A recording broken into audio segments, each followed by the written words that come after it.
Hey guys, tonight we're stepping into one of the pettiest and most elaborately enforced rulebooks in modern history. The vast unwritten code that 1950s American restaurants, hotels, and bars used to make absolutely certain that a woman could not simply walk in alone and order a sandwich in peace. Not with a law, not with a fence, not even with a bouncer. No, with a small polite sign in the window, a headwaiter's slow vertical glance, and a back room you were never once allowed to see. If you're new here, I'm genuinely glad you wandered in. Go ahead and hit subscribe, leave a like, and tell me down in the comments which city you're tuning in from tonight and the one fancy restaurant you'd walk straight into without an escort, just to watch the headwaiter quietly lose his composure. Then settle in, turn the lights down low, pull a blanket over your knees, and maybe pour yourself a drink, something strong, something a 1955 bartender would have flatly refused to serve you while you were standing up. Why was a woman eating dinner by herself automatically assumed to be a criminal? Why did the great danger of a cocktail apparently live in the last 4 feet of carpet before the bar? Who exactly decided that grown men needed a special private room just to tell jokes in? What did everyone think would happen if a woman calculated her own tip? Why did one famous hotel lock its dining room to women from noon until 3 every day, like a bank vault? And who looked at a quiet lady holding a sandwich and thought, yes, this is the threat? Congratulations, you just woke up in downtown America, 1955, and you are hungry. Your hat is pinned, your gloves are buttoned, and you have committed the unspeakable act of arriving without a man. The headwaiter has already looked you up and down twice. And somewhere behind a set of mahogany doors you will never be allowed through, 15 businessmen are happily eating the exact lunch you had just refused. Good luck. You are hungry, you are alone, and you are about to attempt the radical act of wanting lunch. The door is glass, the dining room beyond it is warm and full, and between you and an empty chair stands a man at a podium whose entire job, in this moment, is to decide what you are. You step inside. He looks up. His eyes travel from your hat to your gloves to your shoes and back again to your face, and in the few seconds it takes him to do that, your whole afternoon is quietly being assigned a verdict. The man at the podium is called the headwaiter, though headwaiter undersells him. He is closer to a customs officer at a very small, very judgmental border. His name is Mr. Pruitt, and he has been performing this exact glance for 19 years. He has it down to a science. The hat tells him your income, the gloves tell him your manners, the shoes tell him whether you walked here or were dropped off, and being dropped off is, in his private filing system, a point in your favour. What he is actually checking for, underneath all of it, is a man, not your man specifically. Any man. A husband loitering behind you, a brother parking the car, a date running late. The presence of a man would resolve you instantly into a known and harmless quantity. Without one, you are an open question standing in his doorway, and Mr. Pruitt does not care for open questions during the lunch rush, so he asks, "Table for one?" he says. And the word one lands with a small surgical weight, the way a doctor says a number he doesn't like. You say yes. Table for one. The two of you stand there for a moment in the fallout of that sentence. Understand that none of this is rudeness. Exactly. He would be wounded to hear it called rudeness. In his mind he is being careful, the way a man is careful with a wobbling ladder. A woman alone is a variable, and variables, in the dining room of 1955, are managed, contained, and seated where they will cause the least possible disturbance to everyone whose presence was never in question. Compare this to walking into a restaurant today, where the host's entire emotional investment in your arrival is whether you have a reservation and how to spell your last name. He is conducting something closer to a job interview you did not apply for a position you do not want, which is the position of acceptable woman. The glance itself is the whole machine in miniature. It is doing arithmetic.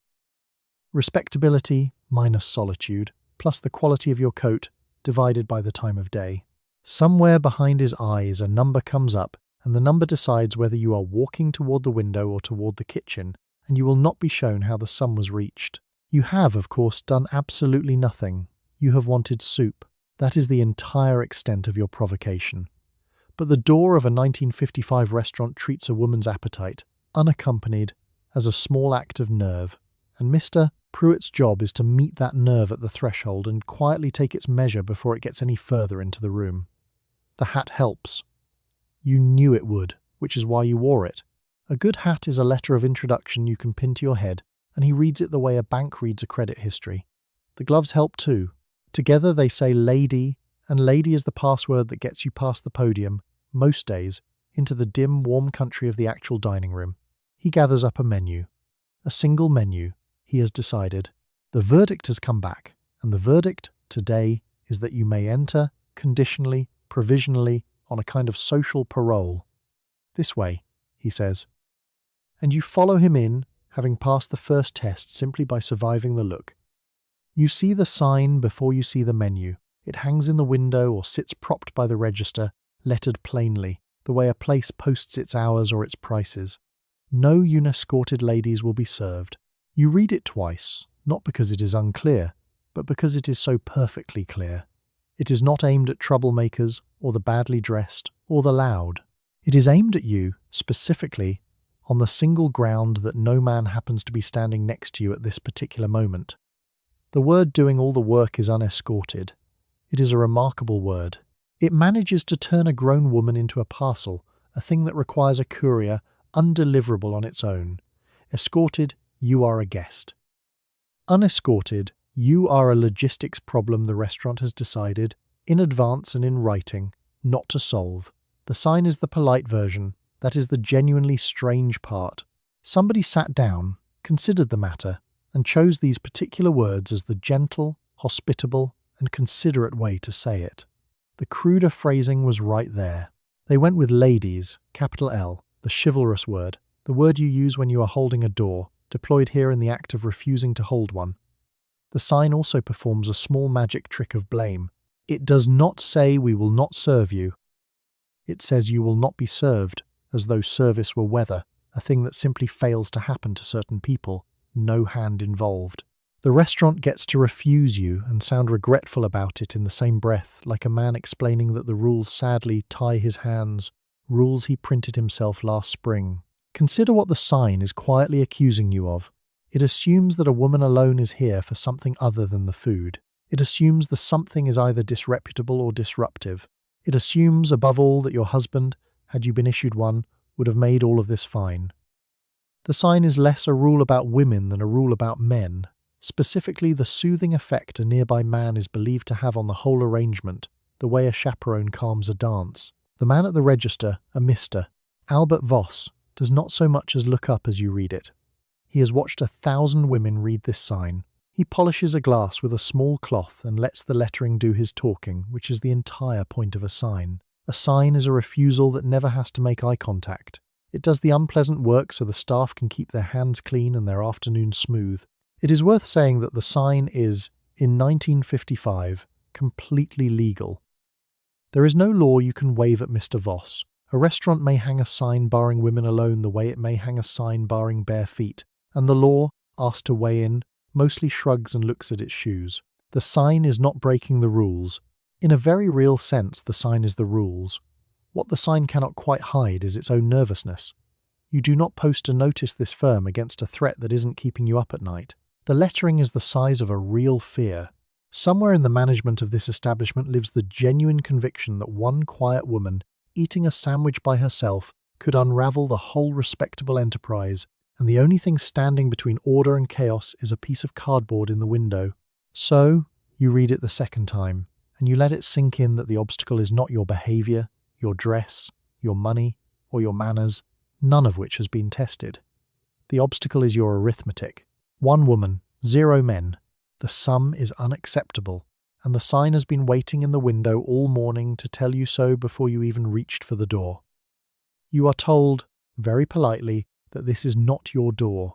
The main entrance, the wide one with the brass handle and the warm light spilling out onto the sidewalk, belongs to the front room, and the front room is not for you tonight. Yours is around the side, a narrower door with a smaller sign, opening onto a smaller, dimmer space. You walk the extra 30 feet in the cold to reach it. The arrangement is old, older than anyone working here, and nobody can quite explain it beyond the fact that it has always been done this way. The side door has a name. It is the ladies' entrance, and it is a leftover, a fossil from the saloon era, when a woman who wanted a drink could have one only if she came in sideways, through the back, into a curtained room where the men out front would not have to look at her doing it. By 1955, the saloon is gone, but the door has outlived it, the way a tailbone outlives the tail. Notice the gallantry of it. The side door is presented to you as consideration, as protection, as the management thoughtfully sparing you the rough crowd up front. This is the great trick of the whole era. Nearly every wall built to keep you out is described to your face as a wall built to keep you safe. You are not being excluded, you are being sheltered. The draft through the side door is, apparently, the draft of someone caring about you very much.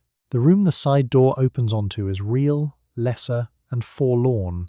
The light is dimmer, the tables are smaller. The window, if there is one, looks at the alley. This is the back of the house dressed up as a parlour, and the message of the geography is not subtle. The front is the destination.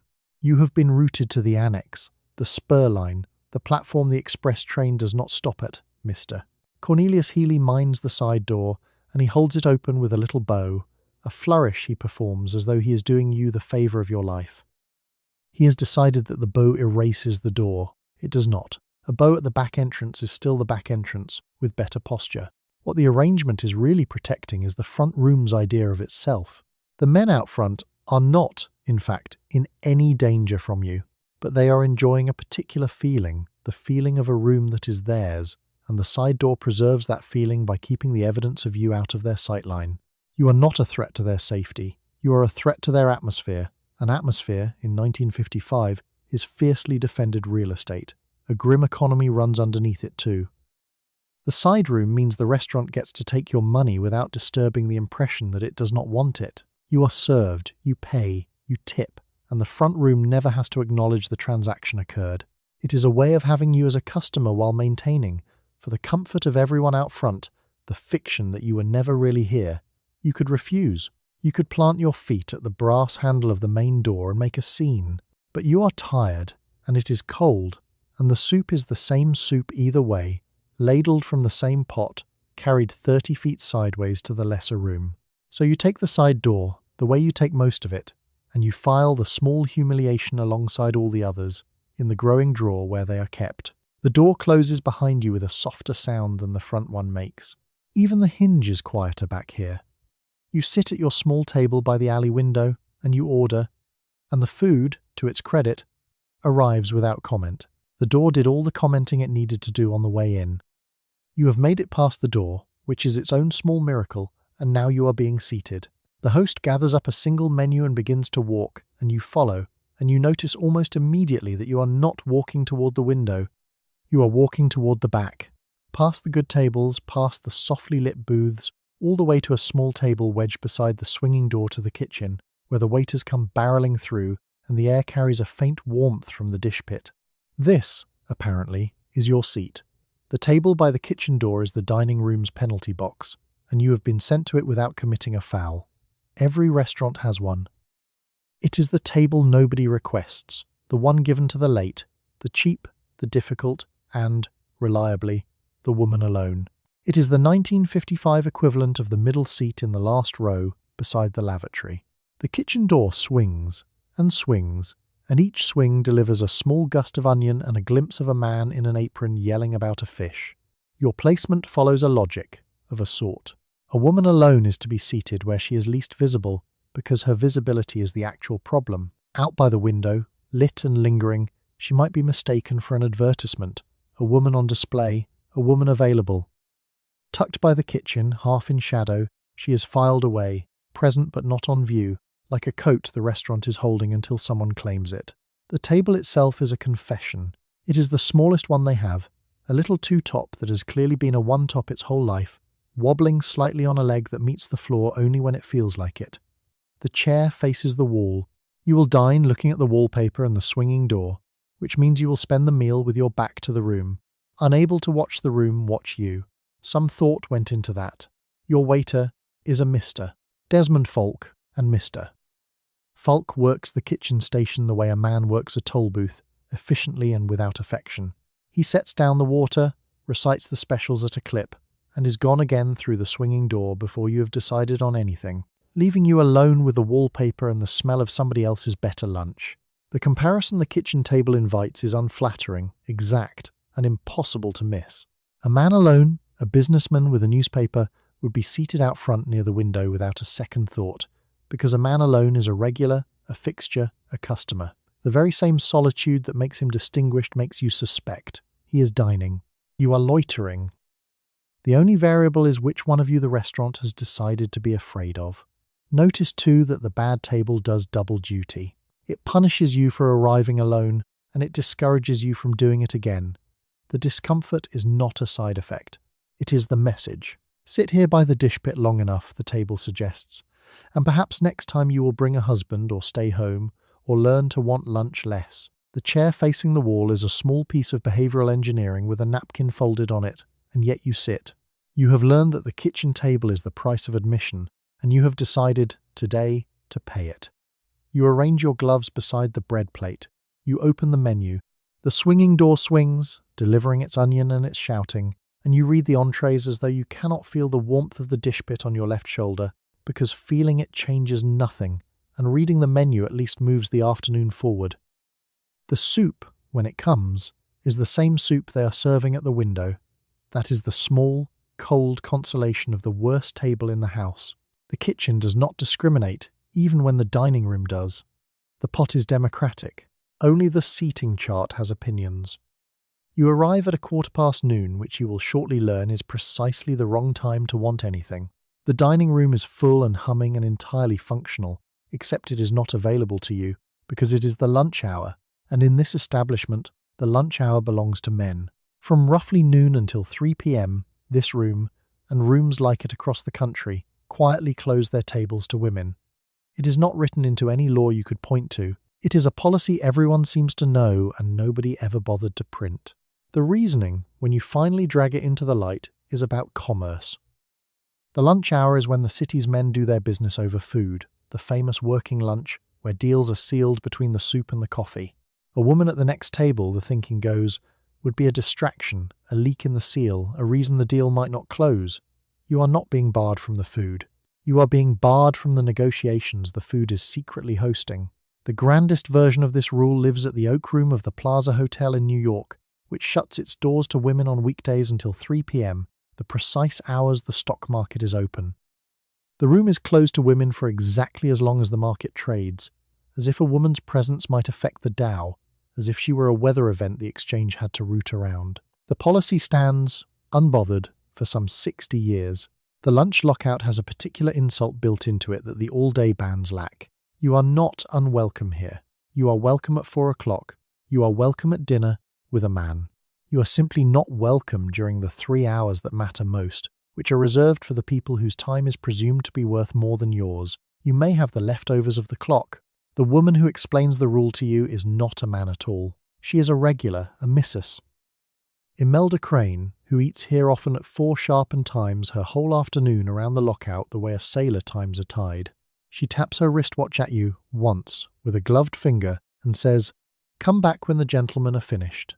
Not unkindly, the way you would warn someone off a wet floor. Think about what the rule assumes a woman is for. She is for the edges of the day. She is for the morning when she shops and for the evening when she accompanies. The bright, productive, and profitable middle is not hers, because the middle is where the real work happens, and the real work has been defined, in advance, as something she does not do and must not interrupt. The clock itself has been gendered. Underneath it all sits the tidy fiction that the men require protection from temptation, that the deals are fragile and the men weak, and that the only way to keep commerce pure is to remove every woman from the room. The lunch can only be saved by total separation, like 2 chemicals kept in different cabinets.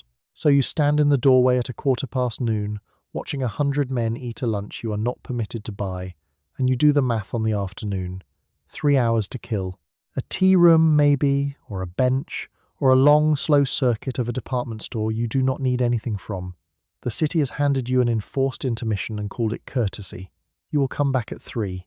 The clock will tick over, the gentlemen will fold their napkins and return to their negotiations elsewhere, and the room suddenly will have a table for you. The same table, the same soup. The only thing that changed was the hour, And the hour, in the end, was the whole rule. You learn that the restaurant contains a second restaurant. There is the part where you may sit, and then there is the other part, behind a different set of doors, called the men's grill, or the men's bar, or sometimes just the other room. You are not allowed inside it. It is not a private club exactly, and it is not a separate business. It is the same kitchen, the same staff, the same menu served 12 feet away in a space that has decided your presence would somehow ruin it. You can hear the laughter through the wall. The men's grill is the dining room's inner sanctum, the holy of holies, except the relic it protects is just some men eating chops. It has the darker wood, the deeper chairs, the particular hush that money buys, and it has, above all, the thing it is really selling, which is the absence of you. The amenity is the exclusion. You are paying, in the outer room, for a meal whose finest version is defined by the fact that you cannot reach it. These rooms turn up everywhere. The Berghoff in Chicago keeps a men's bar. Heinemann's in Milwaukee runs a men-only section. Department stores get in on it too, with Burdine's down in Miami operating a men's grill right there between the menswear and the elevators, as though a woman riding up to buy her husband's socks might accidentally wander in and spoil the chops. The room inside the room is a national hobby. The justification is always the same, and it is always about conversation. The men, you are told, need a place to talk freely. They have things to say, important, manly, and confidential things, that simply cannot be said with a woman in earshot. When you press on what these things are, the answer dissolves into vagueness. Business. Jokes. Just, talk. The content is never specified, because the content was never the point. The privacy was the point, and you were the thing it was private from. A steward, Mr. Lionel Ashby guards the door to the grill, his hands folded like a verger at a church door, admitting the men with a small nod and meeting your approach with a slow, regretful shake of the head, as though the rule pains him more than it pains you. It does not pain him more than it pains you, but he has the head shake down to a real art. What stings is the proximity. This is not a fortress on a distant hill. It is 12 feet away, through a door with a brass plate, and you can smell the same steaks and hear the same laughter and watch the same waiters carry the same plates through. The wall is not thick. It is mostly symbolic. But a symbolic wall, as it happens, holds a woman just as well as a real one, and costs the restaurant far less to build. The grill flatters the men who use it into believing they have earned something. They have not. They were born into it, the way you were born out of it, and the leather chairs are simply where that accident of birth goes, to feel like an achievement. You stand near the brass-plated door for a moment, listening to the laughter on the other side. It is not even especially good laughter. It is the ordinary laughter of men who have had 2 drinks and a chop, the same laughter happening at half the tables in the outer room. The grill has not bottled anything rare. It has simply put a door on the common stuff and called the door a privilege. So you go back to your table in the room you are allowed to have, where the chops are identical and the leather is merely fine. The wall keeps laughing. You eat your lunch in the larger, plainer, perfectly adequate room, and you decline today to be impressed by a door. You sit down, you settle in, you reach for the menu, and before you have read a single line, the question arrives. Are you waiting for someone? It comes from the waiter, or the host, or sometimes a man at the next table, and it is always phrased gently, as a courtesy, as if your being alone were a small problem they are kindly offering to help you solve. You are not waiting for anyone. You came here to eat, but the question has already decided that a woman by herself is a sentence with its subject missing. The question sounds like hospitality and functions like a search warrant. Underneath the gentle phrasing, it is gathering information. Is a man coming? Should the table be set for 2? Has someone been delayed, or are you simply here? The waiter needs the answer to know how to file you, because a woman about to be joined by a man and a woman with no man incoming are 2 completely different customers in his ledger, and only one of them gets the good service. You could say no.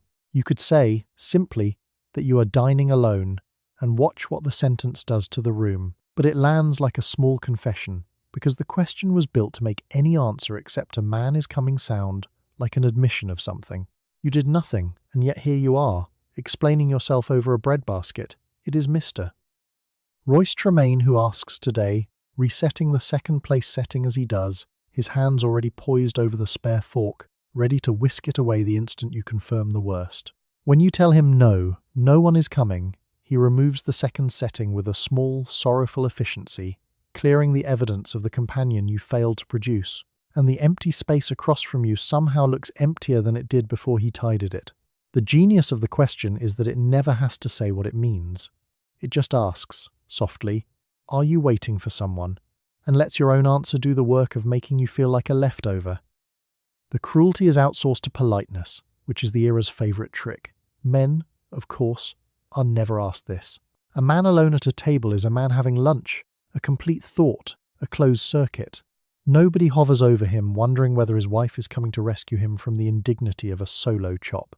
His solitude is read as choice, even as dignity. Yours is read as accident, a gap, a delay, a thing that surely cannot be the plan. The same empty chair means independence at his table and abandonment at yours. The sting sharpens when the question comes from a man at the next table rather than the staff, because then it is not logistics at all. It is an opening. Are you waiting for someone? From a stranger over his menu? Is the 1955 equivalent of sliding into a conversation you did not start, and the honest answer, no, has just been converted, against your will, into an invitation you did not extend. The question is a door you did not ask to have opened, so you develop a face for it. A pleasant, closed and faintly bored face that answers the question before your mouth does. A face that says dining alone and means it, and would prefer the breadbasket back, please. You learn to hold that face the way you hold the gloves, as standard equipment, deployed the moment you sit down. The truth is, you were always waiting for someone. You were waiting for yourself, who arrived precisely on time, hungry, with money and an appetite and somewhere to be. It is just that the someone you were waiting for is not the someone the question had in mind, and there is no polite way to explain the difference over a folded napkin. You decide you would like a drink, not a scene, not a spectacle, just a single cocktail alongside your meal, the same as any man at any table in the room. You catch the waiter's eye and you order it, and something shifts in his face. A small recalculation behind the eyes. A woman eating alone is one thing. A woman drinking alone is another thing entirely, and the second thing comes with a reputation already attached to it, one you did not ask for and cannot easily set back down. The drink, in 1955, is a piece of punctuation, and the room reads it instantly. A woman with a glass of wine at lunch is making a statement she may not have meant to make. The cocktail says she is comfortable, unhurried and unbothered, in no rush to be claimed by a husband or an afternoon of errands. It says she intends to stay a while.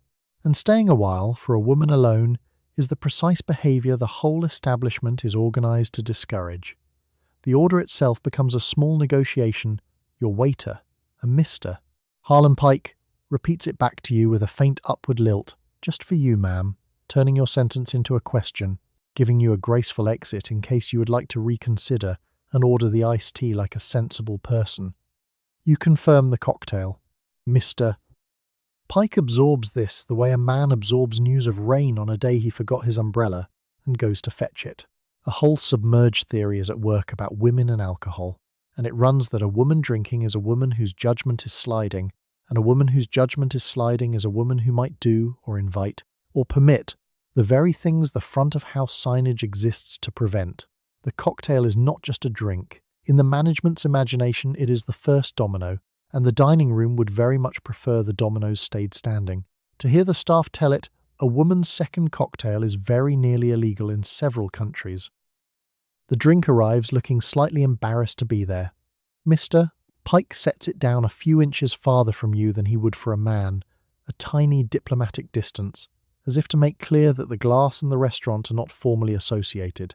You pull it the rest of the way in yourself. The first sip is wonderful and entirely ordinary, a drink at lunch, the most common pleasure in the building, and the only remarkable thing about it is the number of people quietly tracking whether you take a second. A man, meanwhile, may order 3. He can loosen his tie and signal for another, and the floor will think only that here is a man enjoying himself. On him the drink is appetite. On you it is evidence. The bottle does not change. The bookkeeping does.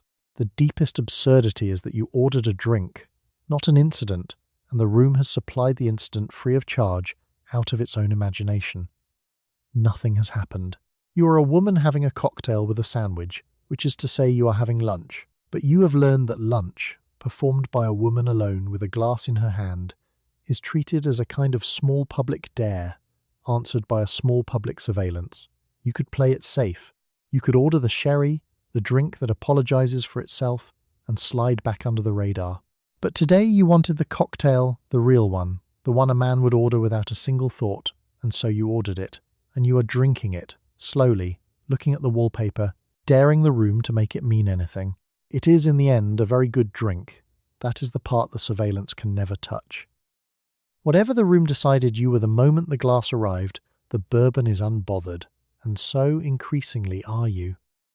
You would like to sit at the bar, simply because the bar is where the empty seats are, and you are tired of standing, but you cannot. Not here, not in this city, where an actual ordinance draws a line you can barely see. A woman may be served a drink at a table. A woman may not be served a drink standing or seated at the bar itself. The danger, apparently, lives in the last 4 feet of the room, in the brass rail and the tall stools, and the city council has decided this danger is worth a law. Louisville, Kentucky has exactly this on its books. A woman in Louisville may drink, lawfully, sitting at a table 6 feet away, where the same bartender will send the same drink on the same tray. She simply may not consume it at the bar. The bourbon does not change between the rail and the table. The law has decided that geography is the moral ingredient, and that a woman becomes acceptable the precise instant she sits down. Try to picture the meeting where this was decided. A room of aldermen, gravely concluding that the Republic could survive a woman drinking, but only if she did it from a chair, a safety margin worked out, by the city's measure, to roughly the size of a single bar stool, resolve her into a seated position and the threat evaporates. It is the only public safety law in history defeated entirely by furniture. Mr. Wendell Garrow works the bar tonight, and he will not hand you the glass at the rail no matter how you ask, but he will, with a small jerk of his chin, indicate a table by the wall, and then carry the very same glass to it himself, 30 seconds later, like a man smuggling something across a border that exists only in his own establishment. He has performed this short, pointless journey 10,000 times. His feet know the route. The rail, you come to understand, is sacred male ground. The bar is where men stand shoulder to shoulder, foot on the rail, and conduct the standing-up business of being men together. A woman at the rail is an intrusion into that formation, a break in the line, and the table is the designated overflow lot where she may be parked without disturbing the geometry. You are not banned from drinking. You are banned from the posture. The whole arrangement rests on a strange flattery of the bar stool, as though the act of perching on it transmitted something, a kind of license, a membership, that a woman must not be allowed to receive. Sit at a table and you are a guest who happens to be drinking. Sit at the bar and you have joined something. The law guards the joining. It does not care about the drink at all, which is why it cheerfully lets you have the drink, just not the seat. A practical cruelty sits underneath the silliness. The bar is faster, cheaper, more sociable, and far easier to navigate alone than a formal table that announces your solitude to the whole room. Pushing women off the rail and out to the tables is pushing them toward the more conspicuous, more expensive, more isolating option and calling the shove a courtesy. So you take the table by the wall, and Mr. Garrow makes his little smuggler's run, and you drink your lawful drink in your lawful chair, 6 feet and 1 ordinance away from the rail where the men stand laughing. The bar would rather have no one on a stool than have you on one, which tells you the stool was never really about seating. The drink, from the table, tastes exactly the way it would have tasted at the rail. You confirm this carefully, like a scientist. The data is conclusive. The law is protecting the city from nothing but the sight of a woman standing up to enjoy herself, and it is doing so with the full, solemn, and ceremonial force of the municipal code. You notice, eventually, that every bartender who has ever refused you has been a man. This is not an accident. In a great many American cities, it is simply illegal for a woman to tend bar at all, unless the man who owns the place happens to be her father or her husband. You could pour the very same drink at home, for free, all night long. You just cannot be paid to pour it here, on the public side of the counter, because the act of mixing a whiskey sour has been officially classified as too morally hazardous for a woman to perform without a male relative nearby.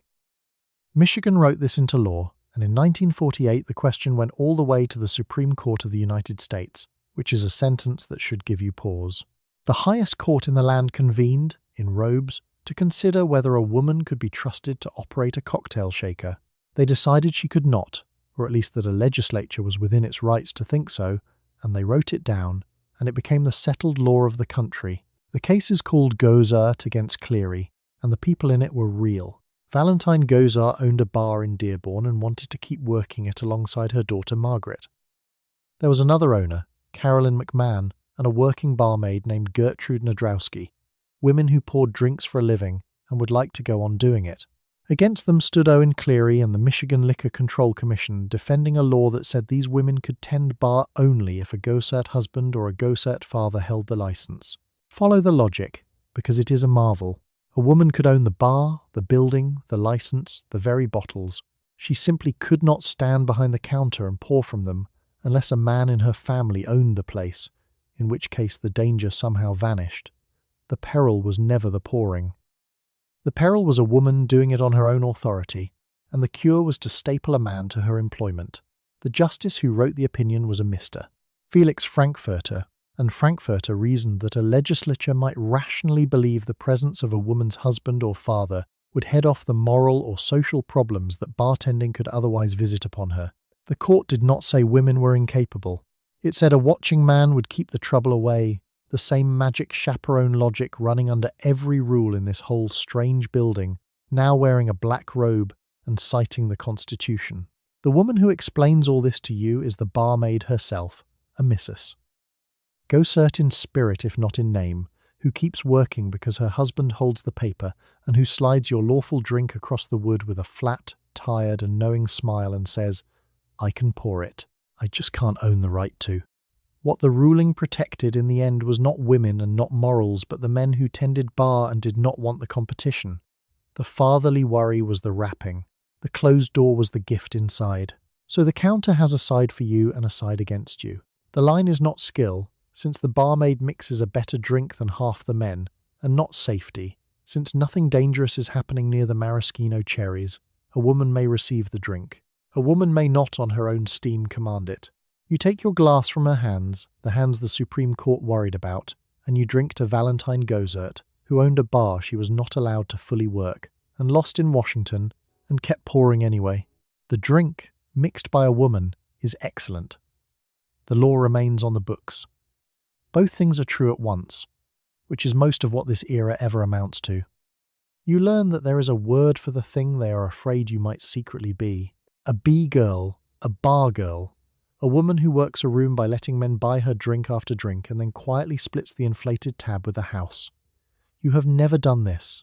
You may not have known the job existed until this very moment, but the suspicion does not require any evidence, and from the instant you walk in alone, you are being quietly measured against the possibility, watched for the tells, treated less like a customer than like a case the staff is slowly building. The B-girl is the great bogey woman of the post-war bar, and the press has worked her into a fine lather. She is described in the papers as a professional barroom exploitress, a deceptive and sexually devious operator.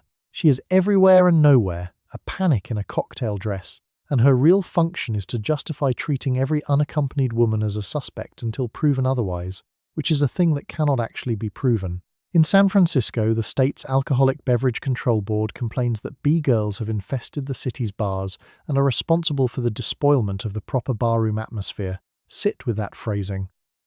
The proper barroom atmosphere, a room full of men drinking whiskey at 2 p.m., is imagined as a pristine ecosystem, and you, sitting alone with a sandwich, are the invasive species.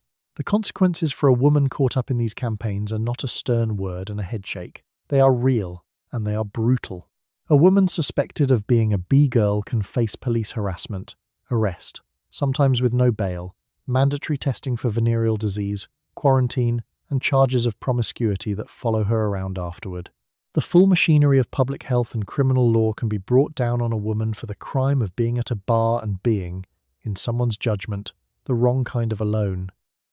The undercover man tonight is a Mr. Vincent Hale, a vice detective in a brown suit nursing the same beer for 90 minutes, watching the room over the rim of his glass. He is not watching the men. He is watching the women, counting how many drinks each one accepts, building little cases in his head out of nothing but a smile and a refill. to Mr. Hale. A woman enjoying her evening and a woman committing a crime look identical, which is precisely the problem with Mr. Hale. This is the trap. The behaviors that mark the supposed criminal, sitting alone, accepting a drink, staying past one round, are also just the behaviors of a person having a normal night out. The suspicion was never built on conduct. It was built on the simple presence of a woman in a bar without a man to vouch for her. So you become careful in ways you should not have to be. You do not let a stranger buy your drink, because accepting it could be construed. You do not stay too long. You keep your own tab in cash, and you watch it, because a tab that climbs the way a B-girl's tab climbs is a tab a man like him will remember. You are policing yourself on the panic's behalf, which is exactly what a good panic trains its targets to do. The deepest insult is the assumption underneath the word, which is that no woman would simply want to be here, in a bar, drinking, the way men plainly want to be here. Your presence has to be explained, and the only explanation the era can imagine is transactional.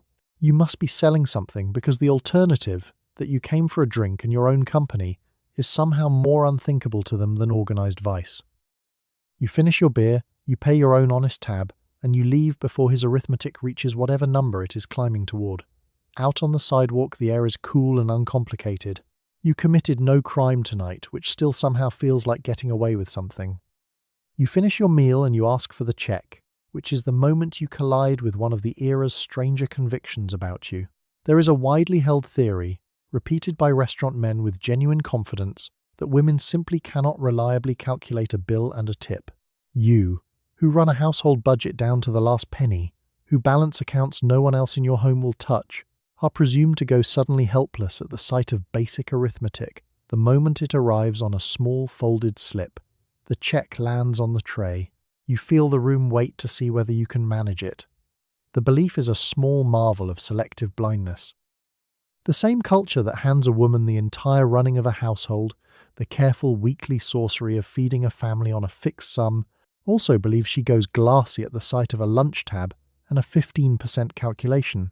Apparently, arithmetic done at the kitchen table is instinct, and the identical arithmetic done at a restaurant table is calculus. The location, once again, is the magic ingredient. Watch the theory in action, and it gets stranger. When a man and a woman dine together, the check is set, automatically, by the man's plate, regardless of whose birthday it is. The waiter has decided in advance whose money is real. When you dine alone, the check approaches you with a faint hesitation, as though the staff is bracing to gently walk you through the numbers, ready to point at the total with a patient finger. Mr. Ambrose Quill delivers it today, setting the tray down and then lingering, just slightly, hovering with the air of a man prepared to render assistance, his pencil half out of his pocket in case the long division proves too much for you. You take out your own money, count it out exactly, add a clean, correct, and confident tip, and place it on the tray, and Mr. Quill's pencil retreats, faintly disappointed, like a lifeguard at a pool where, infuriatingly, no one is drowning. A meaner edge hides inside the silliness. The arithmetic myth is one more way of insisting that a woman cannot fully function in public on her own. If she cannot even pay for her own lunch without help, the logic runs, then of course she should not be here alone, and round we go. The suspicion at the door and the suspicion at the check shaking hands across your entire meal. The truth, which he will never quite absorb, is that paying your own check is the easiest part of the whole ordeal. The hard part was the door. The math is nothing. The math is the one moment in the entire afternoon when a number, cold and fair, simply equals itself, immune to anyone's opinion about your marital status. You have, in fact, become rather good at the public payment, precisely because it is so closely watched. You count visibly, deliberately, leaving no room for the helpful intervention. The tip is exact and a touch generous, not because the service earned it, but because a correct and confident tip is its own small rebuttal. A sentence in arithmetic that says, plainly, I can do this. I have always been able to do this. Kindly retract the pencil. Men, of course, are permitted to be terrible at it. A man can squint at a check, throw down a round number that is wrong in his own favour, and leave whistling, and no one files him under incompetent at sums. Your perfect total is read as a pleasant surprise. The arithmetic is identical. Only the hand holding the pencil is read differently. Mr. Quill collects the tray, counts the money, finds it precisely correct, and gives you a little nod that lands as faintly astonished. You gather your gloves. You have passed the final examination of the meal, the one in basic edition, administered by a man with a pencil, and you have, as always, scored perfectly, which changes the policy at the door not one bit. You do not leave the house to dine without your hat and your gloves, and this is not vanity, it is strategy. The hat and the gloves are a uniform, and the uniform is a kind of passport. A woman dressed correctly, head covered, hands gloved, reads to a watchful headwaiter as a lady, a shopper, a wife out on an errand, a person with somewhere respectable to be. A woman dressed wrong reads as a question mark. So you button the gloves and pin the hat, every single time, before you have so much as thought about ordering. The hat does an astonishing amount of work for a thing that is mostly felt and a small piece of veil.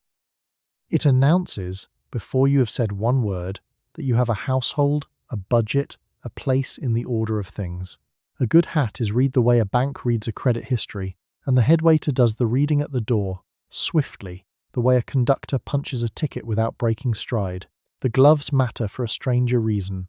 Bare hands, on a woman alone, suggest a kind of readiness, a hands-on quality the room finds unsettling. Gloved hands suggest the opposite, a woman sealed, finished, and complete in herself, requiring no further handling.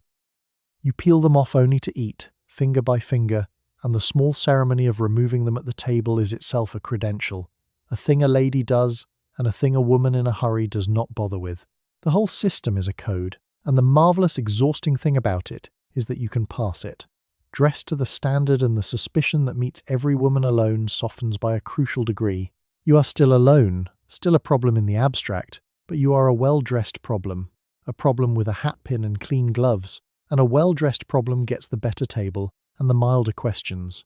The outfit buys you a grade of treatment your solitude would otherwise forfeit.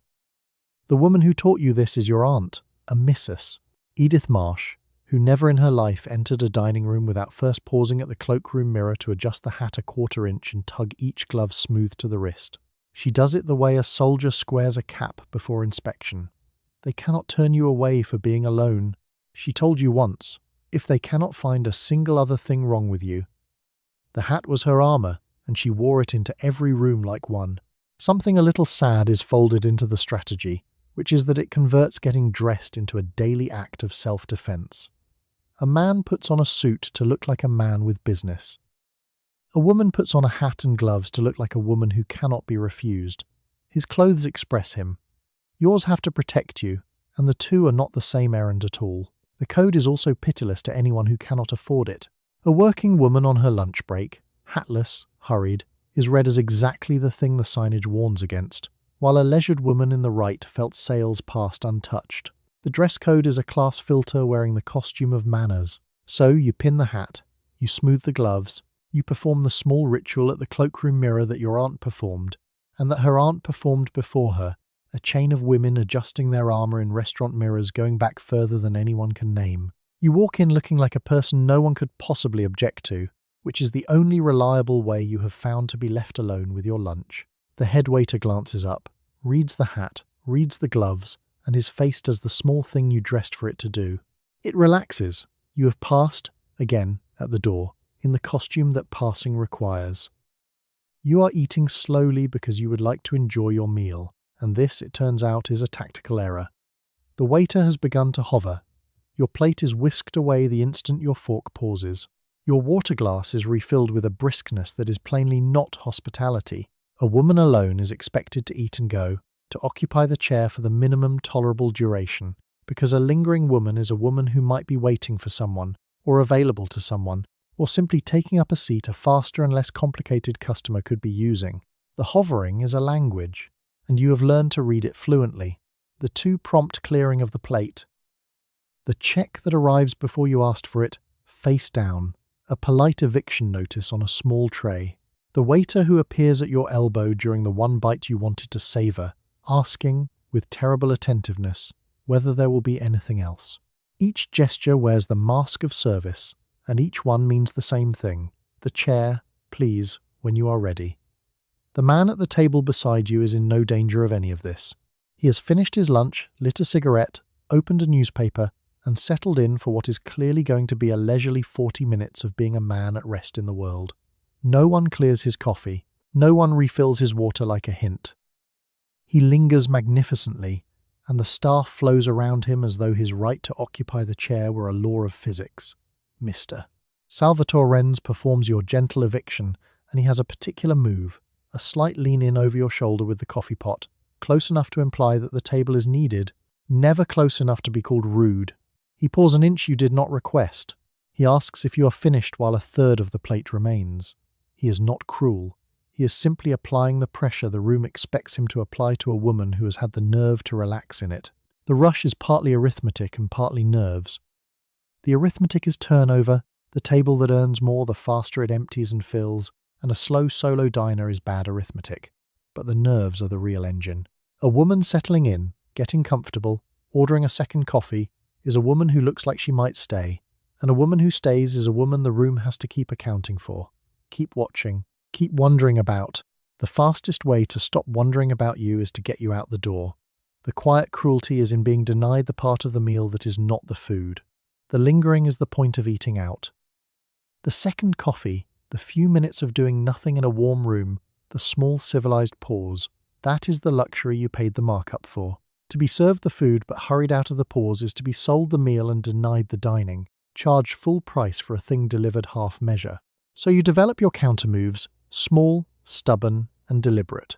You order the coffee before he can bring the check, closing his exit. You keep one item deliberately unfinished, because an unfinished plate cannot, by the rules of his own performance, be cleared. You sit with your spine straight and your gloves folded, and you take, pointedly, your time. Because the time is yours. You bought it. And Mr. Renz can lean in with the coffee pot all afternoon if he likes. It is a small war conducted entirely in courtesies, and no one watching would ever know a battle was underway. He pours the inch. You thank him. He asks if there is anything else. You say no thank you, you are still enjoying this, with a smile that returns the eviction notice unsigned. The chair stays occupied. The afternoon, for a few more stubborn minutes, stays yours. You try to do the sensible thing and telephone ahead for a table, and you discover that even your name is a complication. A reservation, in this world, is assumed to belong to a man, held under a man's name, anchored to a man who will surely arrive. When you give your own name instead, a Miss or a Mrs. with no husband attached to it, you can hear the small pause travel down the telephone line. The table can perhaps be held, or perhaps the book has just now become entirely full.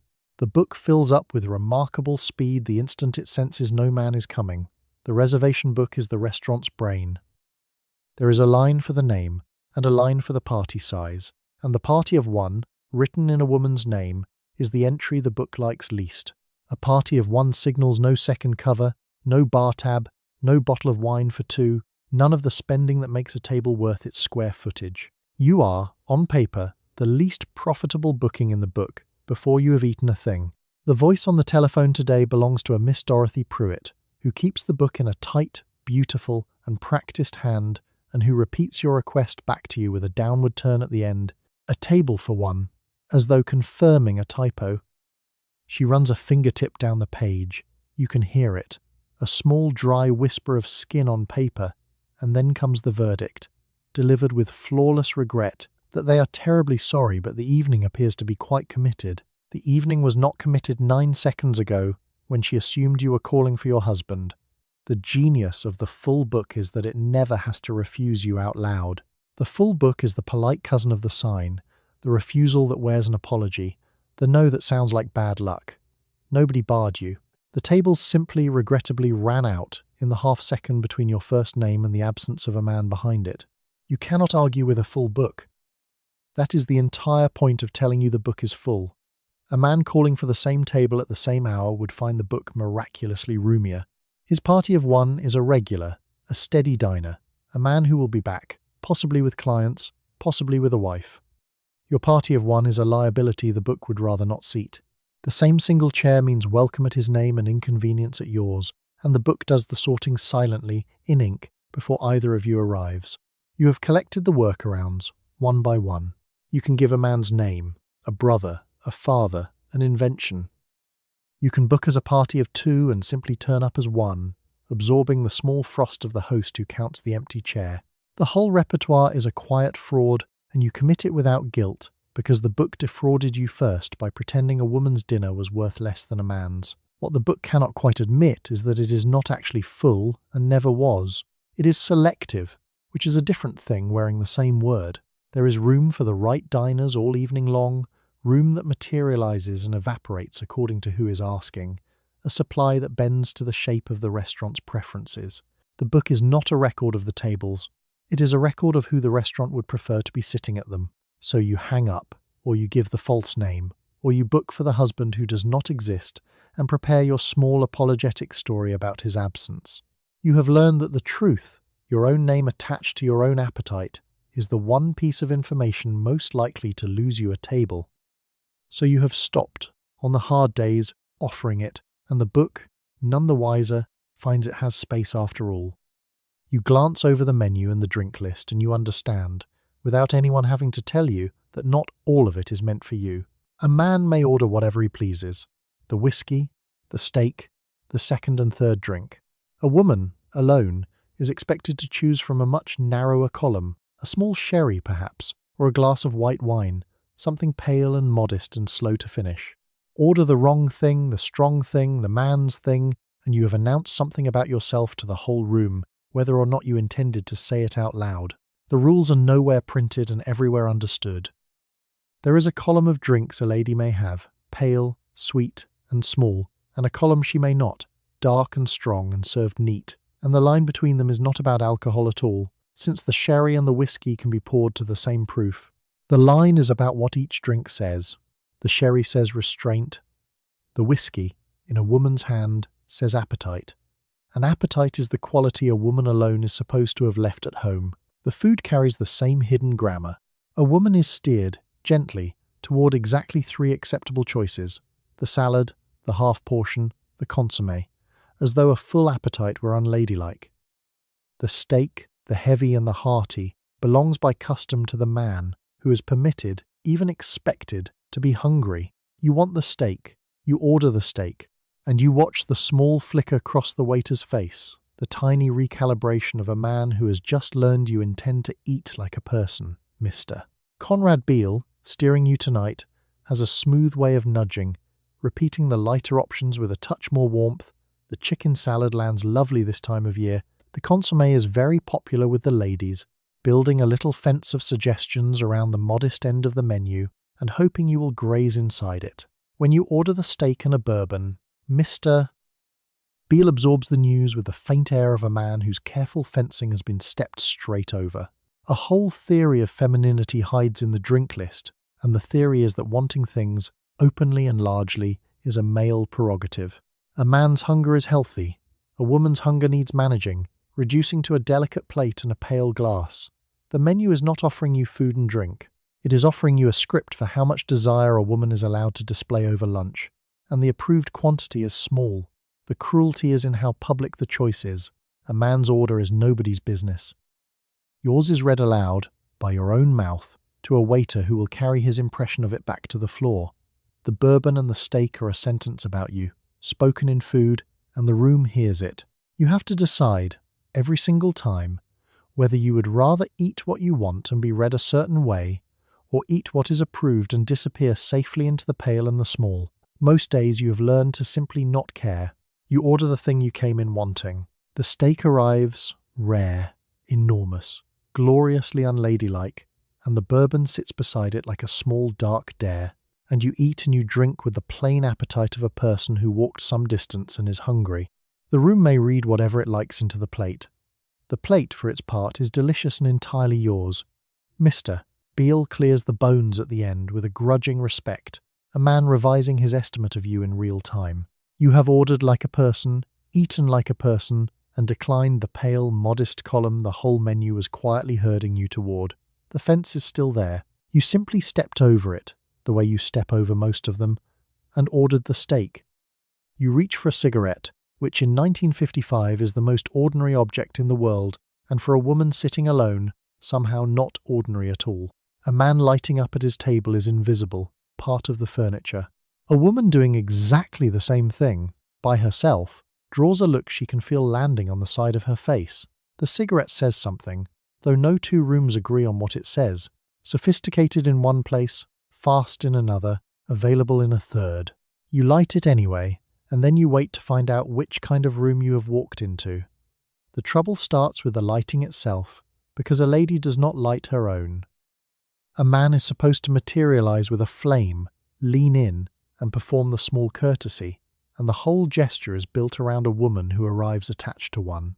Alone, you have no flame on call.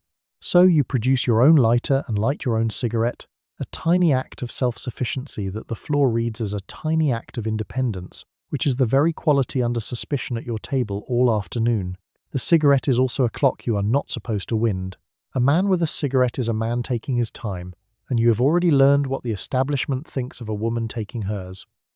The cigarette is a small declaration that you are comfortable, and your comfort is precisely the thing the room keeps trying to interrupt. The woman 2 tables over is doing it beautifully, and you watch her the way you watch anyone who has the trick of a thing. She is a Mrs. Vivian Stark, alone, unbothered, and unhurried.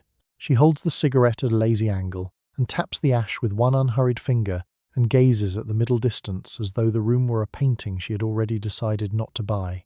The waiters do not hurry her. She has perfected the posture of a woman who cannot be embarrassed, and the room, sensing it has no purchase, leaves her be. You are studying her because the posture is a skill, and the skill is protection. The way you hold the cigarette, the angle of the wrist, the speed of the exhale, all of it is read. Hold it like an apology and the room smells weakness. Hold it like Mrs. Stark, like a woman doing the most natural thing on earth, and the look slides off you, finding nothing to catch on. The cigarette is a test, and the answer is in the hands. A whole double standard burns at the end of it. The exact same object, the same brand, the same smoke, is worldly in a man's mouth and questionable in yours, manly on his lips and a little dangerous on yours. Nothing about the cigarette changed on the trip across the table, only the mouth changed, and the mouth, being a woman's, dragged a whole cloud of judgment along with the smoke. The tobacco is innocent. The room supplies the meaning, free of charge, as it always does. So you light it like you mean it, with your own flame, at your own pace, and you hold it the way she holds hers, loosely, like a woman who has somewhere to be only when she decides she does. You tap the ash. You exhale at the ceiling. You let the small plume rise and say whatever the room wants it to say, because you have decided, today, to stop translating the smoke for the benefit of strangers.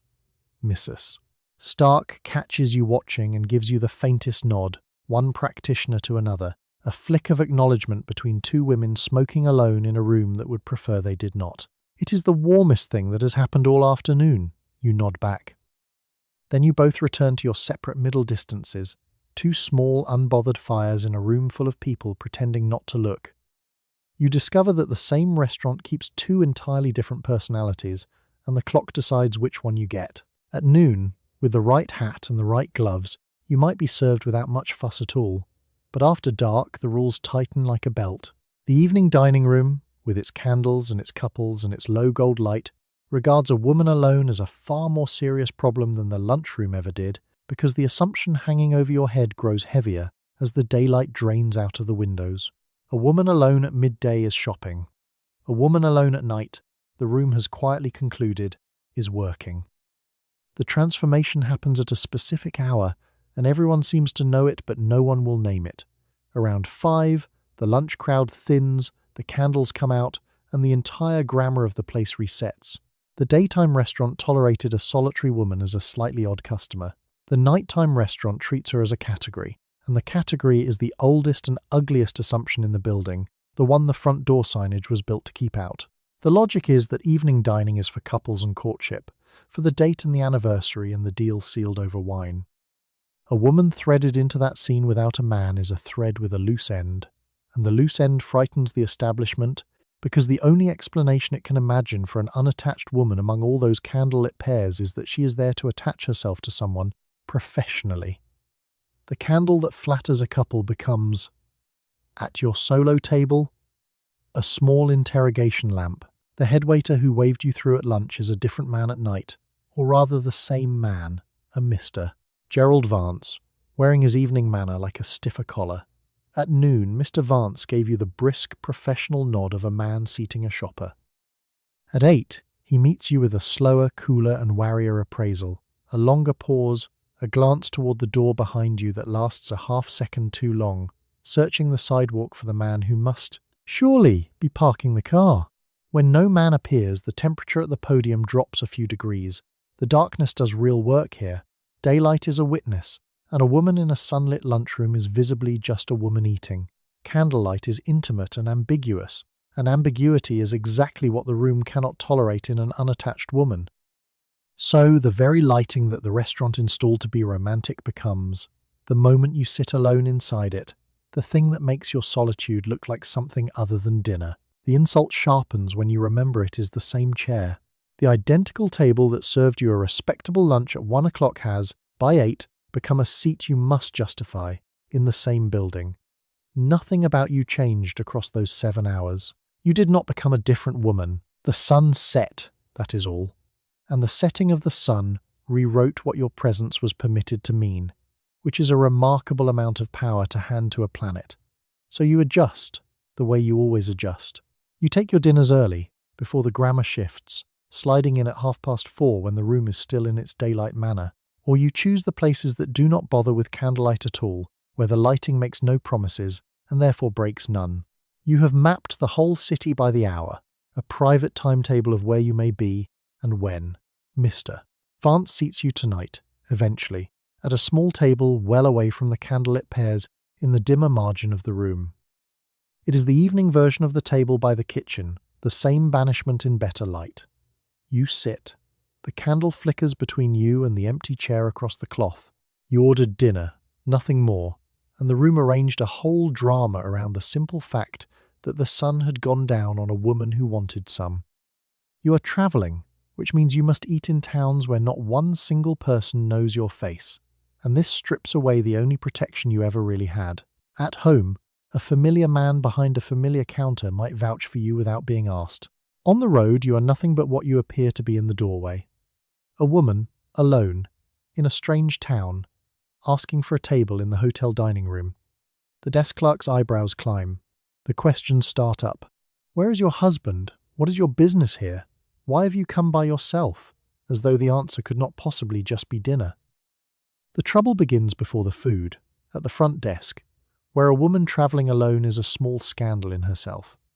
A lone man checking in is a salesman, a traveller, a person with reasons. A lone woman checking in is a puzzle the clerk feels entitled to solve out loud, and the solving takes the form of questions a man would never be asked. The room key, when it finally comes, feels less granted than conditionally loaned. The hotel dining room is the only restaurant in town you can reach without a map, which is exactly why its suspicion stings. You are a guest. You are paying for a bed upstairs. And still, when you come down to dinner alone, you are seated at the margins and watched at the edges, treated as a problem the hotel is housing, rather than a customer the hotel is serving. The dining room cannot quite decide whether you are a patron or a development it is keeping an eye on. Mr. Howard Quimby checks you in, and he has a way of turning the register toward you and tapping the signature line twice with one finger while his eyes flick, just once, to your bare, ungloved hand and the absence of a man beside the luggage. He notes it. He says nothing about it. But the note is made, and it travels with your key down the hall and into the dining room, where the staff have somehow already heard that the woman in room 12 is on her own. The deeper problem is that travel itself is coded as a male activity. A man on the road is doing something, going somewhere, closing something. A woman on the road has, in the imagination of every desk clerk, slipped her moorings, and a woman without moorings is the precise figure the whole anxious apparatus was built to police. You are not seen as a traveller. You are seen as a woman who has somehow gotten loose. The road also takes away your maps. At home, you know which rooms will have you, which head waiters will wave you through, and which will freeze you out. In a strange town, you know none of it, and so every doorway is a fresh gamble you must open with your own face. Being wrong about a room in a town where no one knows you is a lonelier mistake than being wrong at home. So you build a portable version of the protections you left behind. You dress a notch more formally than you would at home, armouring up, because the hat must do more work when no reputation precedes it. You eat early. You carry yourself through the lobby with the brisk, certain and unhurried air of a woman expected somewhere, because hesitation is the thing the clerk's eyes are hunting for. You become, on the road, a slightly heightened performance of respectability, because the performance is all the vouching you have. Mr. Quimby's dining room seats you, in the end, by the service door, with a candle that gutters every time a waiter pushes through. You eat your dinner there, a traveller in a town that has decided you are something else, and you think about the long list of towns ahead, each with its own desk and its own Mr. Quimby. You climb the stairs to room 12. Tomorrow there is another town, and you will do the whole performance again, from the top. You find, at long last, a place that does not care in the slightest who you are, and it turns out to be a wall of little glass windows. The automat asks you nothing. There is no host to size you up at the door, no waiter to hurry you out, no man at a podium quietly deciding what you must be. You drop your coins into a slot, a small chrome door clicks open, and you lift out your sandwich and your slice of pie, and you carry them to any table you like. Nobody stops you, nobody asks. The machine does not care whether a man is coming. The automat is the horn and hard art invention, and it works like a vast, benevolent vending wall. Behind each small glass window sits a dish, a sandwich, a wedge of pie, a bowl of macaroni glistening under the light, and you slide your nickels into the slot, turn the chrome knob, and the little door surrenders its dish without a single human being weighing in on whether you deserve it. The whole transaction is between you and a coin and a door, and the door has no opinions about your marital status. Understand what a relief this is after the gauntlet of every other room. No once-over at the threshold, no table by the kitchen, no waiter leaning in with the eviction coffee, no question about whether you are waiting for someone. You are simply a person with a nickel, which is the only credential the machine recognizes, and a nickel you have. The scale of the thing is its own marvel. At their height in the 50s, there are more than 100 automats in New York City alone, more than 50 in Philadelphia. Vast, bright, and humming halls where a full meal runs you around a quarter and the coffee pours from the mouth of a chrome dolphin. They are tourist attractions, ranked in the guidebooks alongside the Empire State Building, and yet for a woman alone, they are something the Empire State Building can never be, which is a public room that lets her simply exist in it, unremarked, for the price of lunch. The woman across the marble table from you is a Mrs. Hazel Dunmore, a stenographer on her lunch half-hour, and she eats her creamed spinach and her roll with the unhurried ease of a woman who is not being watched. She catches your eye over the macaroni and gives you a small, comfortable nod, and then returns to her roll. No one will count her drinks. The machine has freed her from the entire apparatus, one nickel at a time. The genius of it, the thing the fancier rooms never grasped, is that the automat removed the judge entirely. Every other establishment routes a woman through a man with the power to refuse. The automat has no checkpoint. It replaced the gatekeeper with a coin slot, and a coin slot cannot raise an eyebrow, cannot search the sidewalk for your escort. It can only take your nickel and open its door. Something almost funny sits in the lesson, which is that the most dignified treatment a woman could buy in the whole city came from a machine, the least human thing in the building. The leather rooms with the human hosts gave her suspicion. The wall of glass and chrome gave her lunch, and left her alone. The thing standing between a woman and a peaceful meal was, very precisely, the people.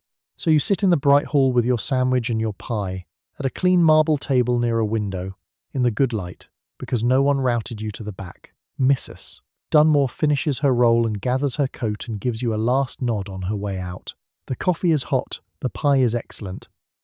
And for the length of one lunch, in a room full of strangers and chrome, you are nothing more complicated than a person who was hungry and is no longer, which everywhere else has been the hardest thing in the world to be. You learn there are rooms built specifically for you, and the tea room is the first and best of them. Often owned by a woman, staffed by women, and filled all afternoon with women, the tea room is the one public room where a lady on her own, or a whole table of ladies, is the customer the place was designed for rather than the anomaly it tolerates. The light is good, the portions are small and pretty, the menu runs to salads and finger sandwiches and proper pots of tea. Nobody here asks whether you are waiting for someone, because the entire premise of the room is that you are not. Walking into a tea room after a season of restaurants is like exhaling a breath you forgot you were holding. There is no podium with a man at it doing arithmetic on your hat. There is a hostess, usually a woman, who looks at you alone and sees, simply, a customer, the entire and complete thought. The relief of being expected, rather than tolerated, lands like warmth from a radiator you did not know was on. The tea room exists because women, denied the ordinary dining world, did the practical thing and built their own. If the restaurants will not have a woman alone, then a woman will open a room that will, and charge a fair price for the privilege of being left in peace, and other women will fill it gratefully every afternoon. It is a small economy founded entirely on the demand for being unremarkable, and the demand, it turns out, is enormous. The proprietress today is a Miss Adelaide Frost, who runs her tea room moving between the tables with a small silver pot, topping up the cups, pausing to recommend the lemon cake to a regular with a touch on the shoulder that no head waiter ever offered you. She remembers what you ordered last time.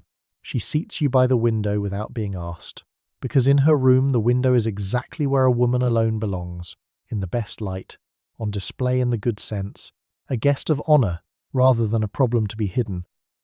The food is gentle, dainty and pretty, and that gentleness is sometimes mocked, the little sandwiches and cakes treated as evidence that women cannot eat seriously.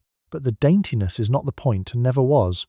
The point is the pot of tea that gives you a reason to sit for an hour, the small dishes that stretch a modest sum into a whole leisurely afternoon, the permission, built into the very menu, to linger as long as you like in a warm room with no one leaning in to move you along. A quiet radicalism hums under the chintz. A tea room full of women, talking, laughing, planning, organising, is a room where women are the public, rather than the decoration at the edge of a man's lunch. Whole movements have been planned over these little cakes, because the tea room offered the one thing the wider city withheld, a place to be among other women without a man's permission. The limitation is real, of course. The tea room is a refuge, and a refuge is, by definition, a place you flee to, which means the wider world is still the place you fled, and waiting for you the moment the lemon cake is gone. But the tea room is what exists today, and on a hard afternoon a refuge that actually takes you in beats a principle that leaves you on the sidewalk. So you sit by Miss Frost's window with the good light on your hands, and the small pot steaming and the lemon cake she recommended, and you let the hour stretch out the way the room was built to let it. The women at the next table are laughing about something you cannot hear. Nobody is watching the door behind you. For one warm hour, in one room, built by a woman for women, the whole anxious apparatus simply switches off, and you remember what eating out was supposed to feel like all along. You are shopping, which finally hands you a respectable reason to be downtown by yourself, and the department store has built a whole dining room to keep you from leaving. Up on one of the higher floors, somewhere between the glove counter and the millinery department, there is a restaurant designed expressly for the woman customer, with an afternoon to spend and a hat already pinned in place. Here, a woman alone is not the least bit suspicious. She is the entire business model. You sit, you order the chicken salad, and for once your solitude is not a flaw to be managed, but the whole point of the place. The department store solved the woman problem the way it solves every problem, which is by following the money. A woman shopping is a woman spending, and a hungry woman who leaves the building to eat is a woman who might not come back to finish spending. So the store keeps her fed and fed happily, up on the 5th floor, where the dining room is bright, pleasant, and efficiently engineered to send her back to the sales floor ready to buy a second hat. The honesty of the arrangement is almost refreshing. The fancy restaurant pretends it does not want your money while quietly taking it. The department store dining room has no such pretense. It wants your money, and has correctly worked out that the way to get it is to treat you well, seat you kindly, and never once ask where your husband is. Naked commercial interest proves a more reliable ally than chivalry ever was. Miss us.